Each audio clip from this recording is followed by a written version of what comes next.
Okay, now we're looking at part 2 of social psychology. And what we're going to start here with is looking at attitude and attitude change. Now, what an attitude is, it's a relatively stable evaluation of a person or an object or a situation or an issue along a continuum ranging from positive and negative. Now, there's 3 components to an attitude. There's cognitive, emotional, and behavioral.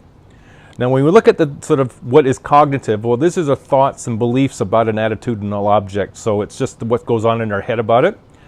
The emotional part is the feelings towards that attitudinal object, and then the behavioral would be the predispositional concerning actions towards that object. So if you have an attitude about a person, a thing, or an activity, it's how you think and act about it, how you feel about it, and what you would do normally under those circumstances. And they're acquired by first-hand experience or by observing.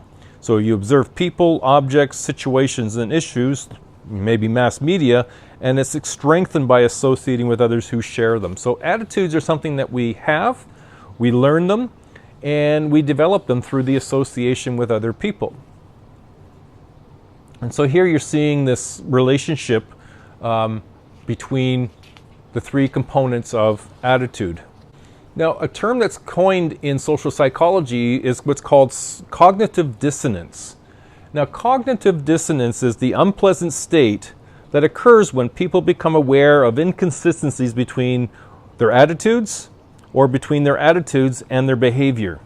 So if I carry 2 separate beliefs or attitudes, or my attitude about something and my behavior about that same thing are different, that's what's cognitive dissonance. It results from a desire to maintain self-esteem and reduce discomfort. People try to reduce their cognitive dissonance by either changing their behaviors or changing their attitudes and bringing them together and aligning them, and explaining away the inconsistency or minimizing its importance. Now, we've touched on compliance, but persuasion is different. Persuasion is a deliberate attempt to influence the attitudes or the behaviors of another person. And there's 4 elements to this. Now, you can either influence through persuasion by considering the source of the communication. So influence is increased when there's credibility, expertise, and trustworthiness, even attractiveness and likability as the source, so the spokesperson, if you will. If they're credible or perceived to be credible, they're expert or perceived to be expert, trustworthy or perceived to be trustworthy, attractive or likable, then that helps in the persuasion. Now, another element that contributes to persuasion is that of the audience. Now, as odd as this might sound, the lower the IQ of the audience, the easier they are to persuade. Now, that's not surprising, except we are often the audience. And if we find ourselves being persuaded, we have to ask yourself, how simply have I accepted something and how little critical thinking did I apply to it? The third point is that of being the message, the what is being said part. And so what's being said can influence the persuasion. If it's strong, positive, and aligned with attitudes I already have, I might be more easily persuaded by the message. And then the medium is the 4th. This is the means by which the message is transmitted. Is it transmitted by a person that I can identify with? Is it transmitted by an ad? Is it transmitted by an image? Is it transmitted by a friend? You know, the medium of how the message is transmitted can influence my persuasion. And so let's look at 2 of those elements right here. The source. One-sided message is more persuasive if an audience is not informed. So if I'm going to be persuasive to an uninformed audience, then just say the one side of the argument or one side of the message, and it'll be much more persuasive. 2-sided messages are best when the audience is best informed, fairly intelligent, and initially opposed to the point of view. Then I'll show both sides of an argument. The appeals based on fear, if you do this, you're going to die, are most effective when definitive actions are outlined so the audience can avoid the fear item. Smoking cigarettes will kill you is easier when we tell people how to quit smoking or how not to smoke. You'll get more people convinced or be persuaded along those lines. Nutritional messages are more effective when benefits are outlined. Two-sided appeals will have more sway than one-sided appeals. And repetition, the more often something is presented, the more it will be believed. And you'll see this in a lot of ads. The more that they can be in your face and be visible, the more likely we will be convinced. People scrutinize contrary arguments carefully and exert more effort to refute them. People will judge such arguments as being weaker than those that they support. And messages are less persuasive if vivid elements are included. The more the colorful language and striking examples, people are more easily convinced. And a lot of times, persuasion isn't about facts. Persuasion's about how you dress up the argument. This is why critical thinking is so important, to discern the strength of an argument from the weakness of an argument. Now, within social psychology, there's also this better understanding of prejudice and discrimination. Now, the two is clearly related, but they're different. Prejudice are the attitudes, usually they're negative, towards others based on their gender, religion, race, or membership to a particular group. It involves beliefs and emotions. Now, prejudices themselves aren't necessarily visible. The prejudice is beliefs or attitudes we hold within ourselves. Discrimination, though, is the behavior, usually negative, directed towards others based on their gender, religion, race, or membership to a particular group. So, prejudice is the thinking, discrimination is the action. So we've had all sorts of examples of people who have experienced prejudice and discrimination from racial groups. It's known as racism. The handicapped, women, which is known as sexism, religious groups, the elderly, and for that matter the young, which is known as ageism, and homosexuality. All sorts of examples where people will hold an attitude about any one of those groups and may, in some cases, express behaviors towards any of those groups. Now, when we look at, well, where does prejudice and discrimination come from, there's some theories about that. One is called the realistic conflict theory. The view that as competition increases among social groups for scarce resources, so do prejudice and discrimination and hatred. We see this in a number of different cultures where this exists. Now, in order for that to occur, we need to have what's called, or we need to view people in either the in-group or the out-group. The in-group would be the social group that has a strong sense of togetherness and from which others are excluded. So we see this in friendly ways when we have our hockey team go against their hockey team. Ours is the in-group, they are the out-group. But when it gets applied to more racial groups, religious groups, sexual orientation, men and women, then that becomes more problematic when we start seeing that promote prejudice and discrimination. Whereas the out-group is the social group made up of individuals specifically identified by the in-group as not belonging. This could lead to an us and them thinking, increasing competition, hostility, prejudice, discrimination, and in extreme cases, war. Now, another theory is that of social cognitive theory.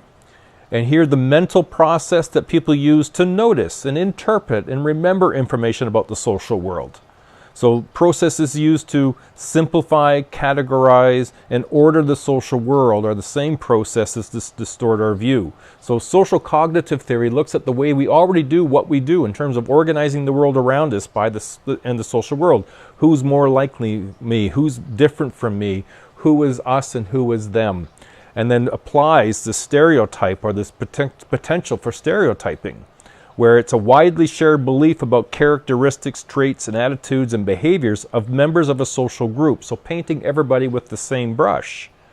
Racial, ethnic, or religious includes the assumption that the members of such group are usually alike. And the thing that you have to consider is, if you group all Caucasian people, if you're a member of that group, and say, well, they're all the same, well, you know, as well as I do, that everybody's individual. Well, why wouldn't we apply that to any other religious, ethnic, or social group? They are as individual as anybody else is, and yet with stereotypes we tend to generalize and paint everybody to be the same. People attend to information that confirms a stereotype. More diversity is perceived to the in-group and more similarity among people, among all out-group members. This can be based on gender, age, or other characteristics. They all look the same would be something that would fit within that. Age stereotypes can be more pronounced than gender. We see a variety of different examples of where stereotype can be applied. Now, one of the other areas, you can look at prejudice and compliance and obedience as kind of like these negative things in some respects, but they also in social psychology want to explore pro-social behavior. And pro-social behaviors are behaviors that benefit others, such as helping, cooperation, sympathy. Young children usually respond sympathetically to companions in distress before their second birthday. They seem to have something like that really early. So reasons for helping, well, there are many reasons, but we're only going to touch on a couple here. Altruism. This is the behavior that is aimed at helping other people, requires some sacrifice, and is not performed for any personal gain. It's where you go out of your way to do something for somebody because it's what you want to do and what you think is right to do. Whether you gain any recognition or any reward for that is inconsequential. Empathy is the ability to take the perspective of another person, to sort of suspend your certainty about what you think about them and put yourself in the back burner and try to view the things from their perspective. It's not sympathy for somebody, that's sympathy. Empathy is to get a view from another person's point of view. Commitment, this is where we're more likely to behave altruistically when commitment is high.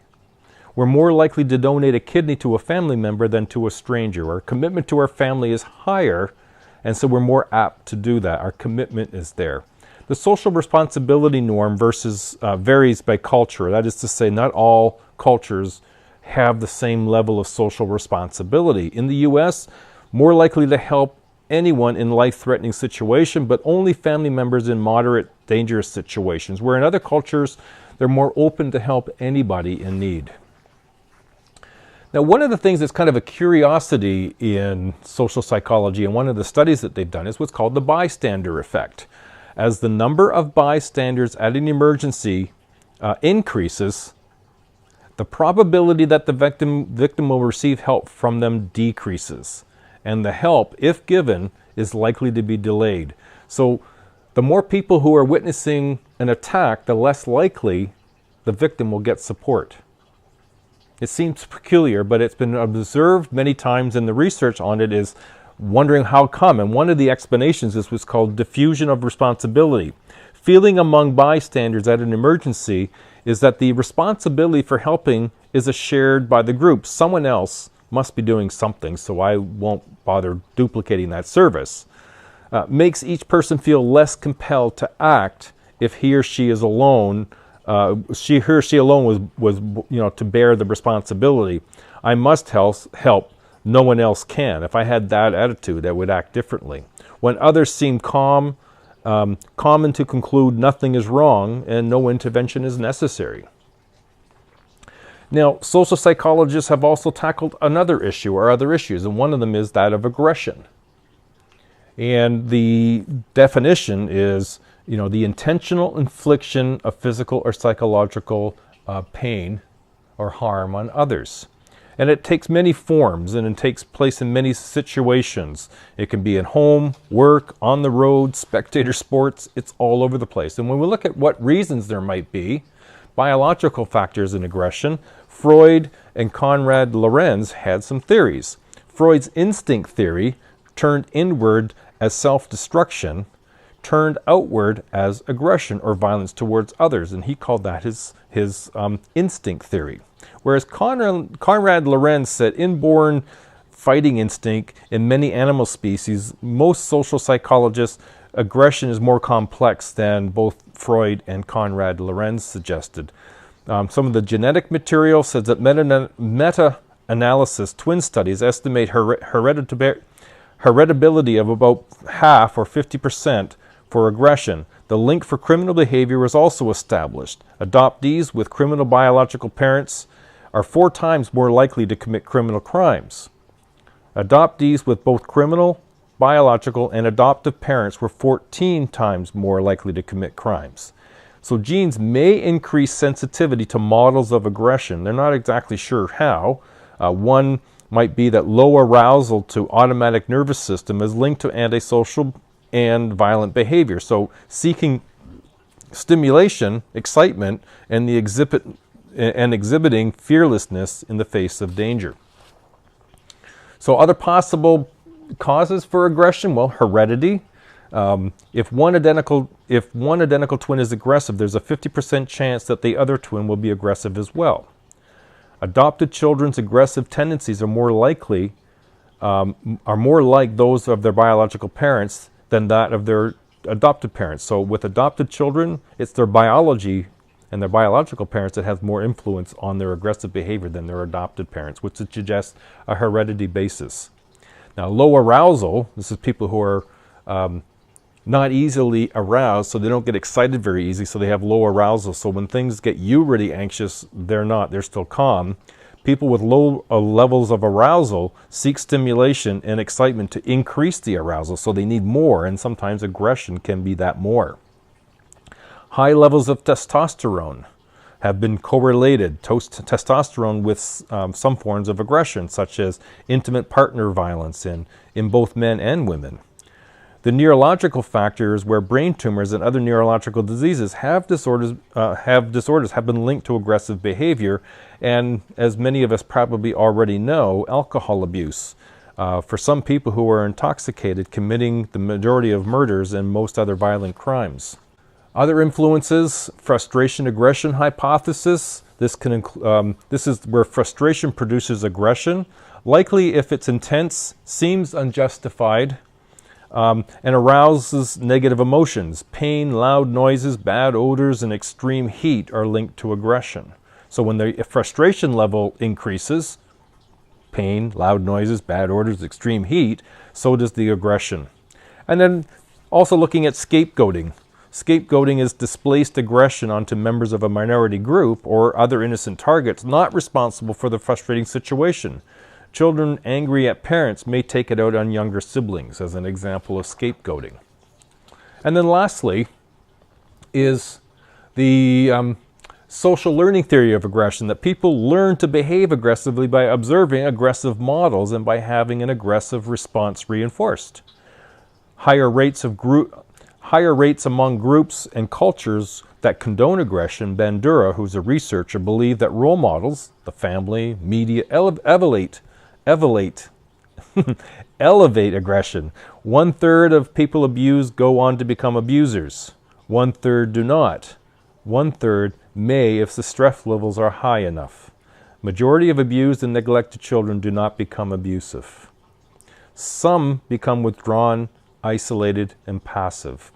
Media violence enhances children and adolescents' aggression in interactions with strangers, classmates, and friends, and may stimulate psychological arousal, lower inhibitions, and cause unpleasant feelings and decrease sensitivity to violence, making it more acceptable. Aggression and video game link may be due to the preference towards entertainment rather than to the entertainment that features violence.